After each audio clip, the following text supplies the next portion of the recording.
Hello, welcome to PK tutorials.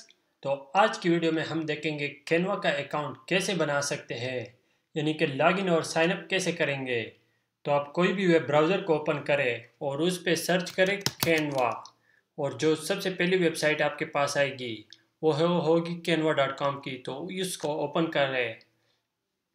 तो मैंने यहाँ पे इसको ओपन कर लिया। तो ये हमारे पास कैनवा का जो ऑफिशियल वेबसाइट है वो है, यानी प्लेटफॉर्म जो है मेरे पास वो ओपन हो गया। यहाँ पे ऊपर जो टॉप पे है एक साइन अप का ऑप्शन है, एक लॉगिन का।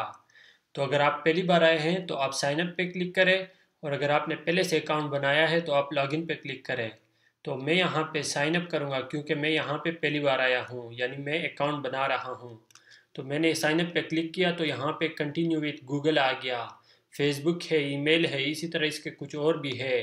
तो इस सब पर आप अकाउंट बना सकते हैं अगर आप किसी किसी पर भी बना रहे हैं।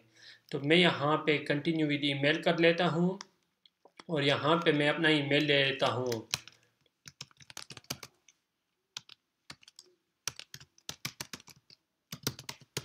यहाँ पे मैंने अपना ईमेल दे दिया और ये यहाँ पे लोडिंग ले रहा है।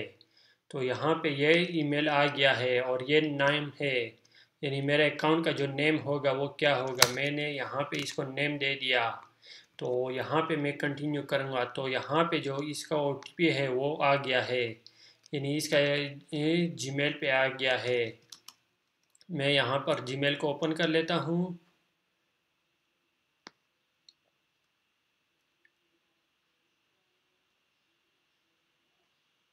यहाँ पे मेरे पास ये OTP आ गया है। मैं इसको यहाँ पर दे देता हूँ, यहाँ पे मैं डाल लेता हूँ और ये यहाँ से कंटिन्यू कर लेता हूँ। तो ये मेरा अकाउंट जो है वो बन चुका है, यहाँ पर ओपन हो रहा है वो, यानी मेरे ने न्यू अकाउंट यहाँ पर बना दिया है। तो ये देखिए हमारे पास इस तरह आ गया है। मेरा स्मॉल बिजनेस है, टीचर हूँ या नॉन प्रॉफिट हूँ, कोई भी ऑप्शन आप इसमें सेलेक्ट कर सकते हैं। मैं यहाँ पे स्टूडेंट का सेलेक्ट सकता हूँ, पर्सनल का कर सकता हूँ। तो मैं इसमें से अपना स्मॉल बिजनेस का भी सेलेक्ट कर सकता हूँ।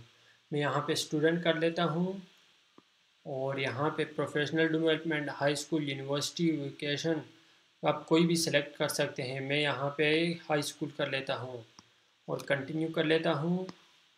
तो इसको मैं स्किप कर लेता हूँ। तो ये मेरे पास इसका अकाउंट जो है वो बन चुका है। तो इसमें से ये सब कुछ आपको मैं एक एक करके बताऊंगा, यानी इस पूरे कोर्स में हम इस पर सीखेंगे। और यहाँ पर मेरे पास इसके ऑप्शंस है और भी है। तो इन सब को हम बारी बारी देखेंगे। ये इसका डैशबोर्ड है हमारे पास जो सबसे पहले आता है। ओके, तो मैं उम्मीद करता हूँ कि आपको इसकी समझ आ गई होगी। Okay, thank you guys for watching. Don't forget to like and subscribe our channel and share the video.